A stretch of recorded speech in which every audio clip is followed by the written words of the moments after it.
Read Twilight, Dawning of Power, Book 1, Act 1. Forward. I, Jessica the Weaver, give unto you, the mice of Greywall Keep, these words. As I sleep, a voice from outside time whispers me thoughts. My dreams stir. In the dream that I dream, as those words take shape, I lay on my stomach. Blood drips down my thighs, the blood of motherhood. I find myself in a place I have not been, with companions I do not yet know. A white wolf on my left, a lonely image of fatherhood brought low by 5 spirits. The ghosts grip him by his manhood with their teeth pulling at him until he cries. A marsupial with one ear, her hands uniquely clean of guilt. A bat with hungry eyes, a dove with blooded feathers.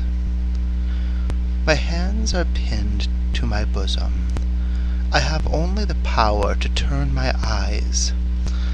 Aloft hangs in the sky. I can see one. The great old things. Its name yet do I not know. This tongue has not the words to describe the majesty that fills my eyes. On the shadow atop which I lay is cast thereby a monkey with dark coat. The great old thing breathes a labored breath. The ground it does moan.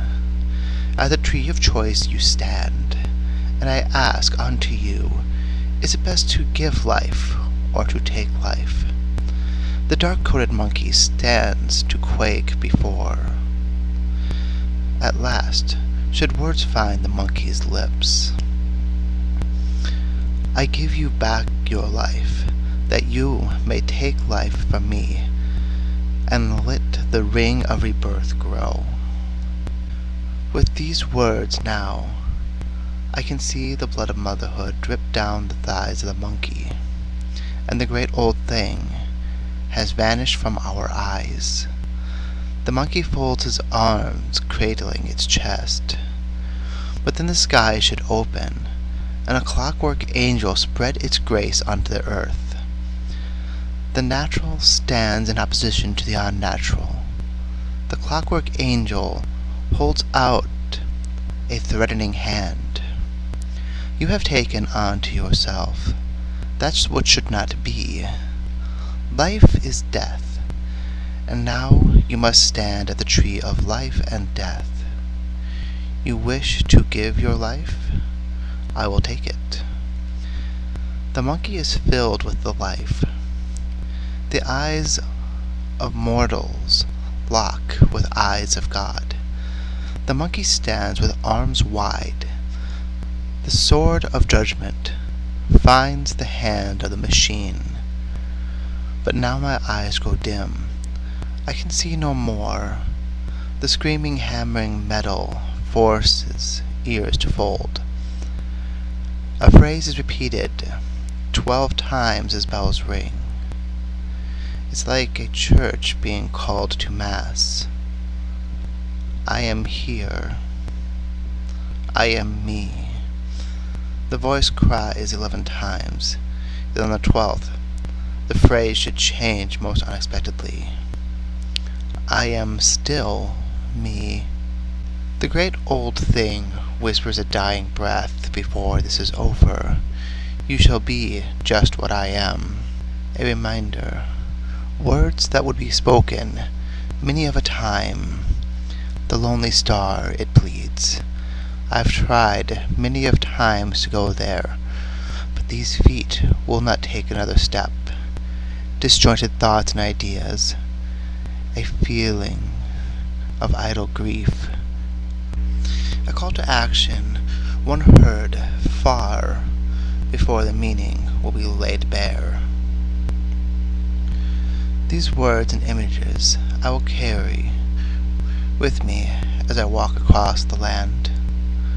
I will speak out songs singers and soothsayers, wizards and fellow weavers.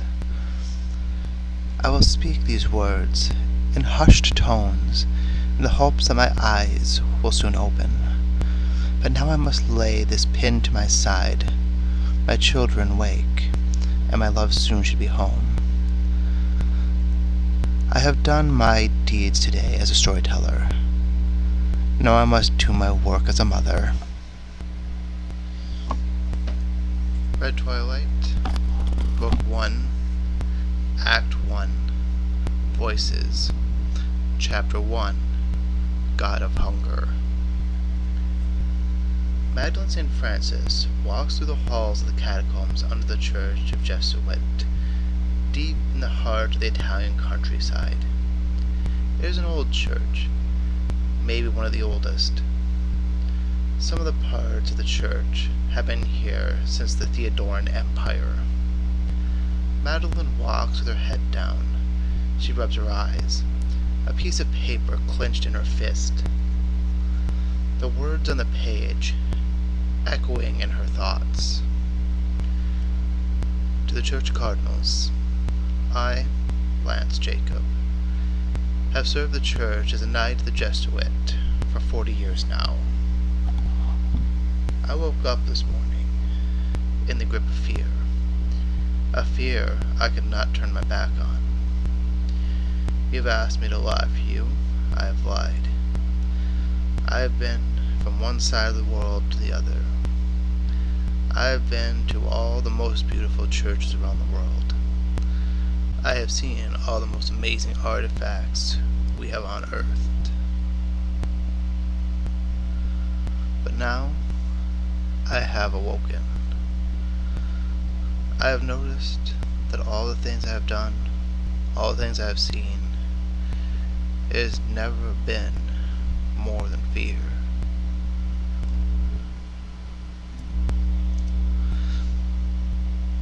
I've studied hard.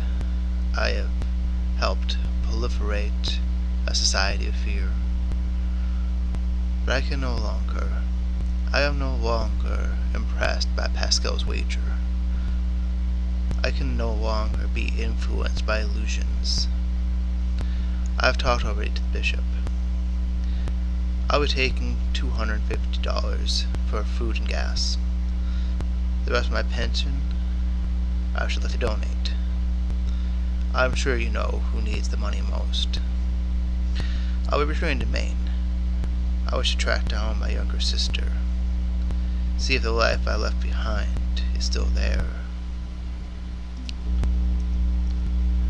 From Father Lance Jacob. Magdalene finds a dead-end room. She pulls a bar across the door to lock it. Then she reaches onto the wall and pulls on a flail. She takes a hard breath. I cannot allow myself to question such things. My truth is the only truth. One hand unties her cloak, and habit. Magdalene drops her clothes on the ground, making herself nude in preparation for her penance. She swings the flail down, then goes to swing it behind herself, lashing herself with the whip. In the empty room with Magdalene, a hand appears, gripping her arm to stop her flagellating. Magdalene looks up. A murder of crows appear in the room. A man stands before her. He is dressed in the ruffled shirt straight out of the 17th century. A black velvet coat over it. Oily black hair. Flowery white skin. Velvet gemstone eyes. He has fangs peeking over his lips and sharp ears. There is no need for that. I have other work for you. He speaks in a low, soothing voice. Who forethought thou? The woman asked. El, All, Yahweh, Joshua, Jehovah, Christ, he explains. Or a few names of mine you may know. Mammon, Crow, Krovix. He smiles. I can go on, but names mean so little next to action. Magdalene drops the whip and walks backwards a few steps. God, she whispers. A god, Mammon whispers. The word god is a descriptive term. It describes a magical anthropomorphic mortal. But I suspect that you knew that already. I, for one, am the youngest of 4 sibling gods. Magdalene falls to her knees, looking up at the divine being. How may I serve you? Mammon walks around her, looking up and down. I did not order you to kneel. Krovix takes a deep breath, turning his eyes to the sky. That may be the most frustrating part about your race. I don't think you could understand this. But you could be co-equal to me, tall, powerful, beautiful. If only you hunt for wisdom without fear. He waves his hand, and she forcibly stands, lifted to her feet by a mystical wind. He then snaps, and a scroll falls to the ground at her feet. Read aloud the words written on the page. Magdalene swoops down and picks up the paper. What is this? Krovix explains. An incantation, nothing more. 3 words. Easy as can be. She looks up. Why? Crow becomes aggravated. He howls like a monster as a shadow grips her by the chest and walks her into the wall. Bestially, he leans forward, getting nose to nose. His fangs grow over his lip. His eyes bleed fire. Do as you are told, woman. I can be kind or I can be cruel. Your choice. Read the words, or I will find someone else that will do it. Krovix can crutch St. Francis. He holds her to the wall. Slowly, he applies pressure to her. She knows at any second now he will slay her. Quickly, thoughtlessly, just like gods should. Forgive me. Magdalene growls weakly as she is struggling to push off the wall. The hungry god smiles, his mood lightening as quickly as it had soured. He sets her down. Granted. He takes a few steps away. I am a god of mercy. Therefore, I will suspend justice. He folds his hands into the shape of a diamond. Read the scroll, and I will rain blessings onto you. Magdalene picks up the scroll and whispers the words on it. Ut dat vodis? She thinks. The scroll was written in Enoch. She translated in her head. I grant you. Crow smiles as he hears the words spoken aloud. Thank you. He spins to face the cardinal. You will never again feel pain. Once you step out of this room, you will be 30 years younger. You'll be stronger than you've ever been, more beautiful. But your cousin Joseph will not notice what you have done. What did I do? She doesn't understand the power of the words she has spoken. You have unlocked a door, one I could not open for myself. Soon, everyone will slip into dreams. I will baptize the world with fire.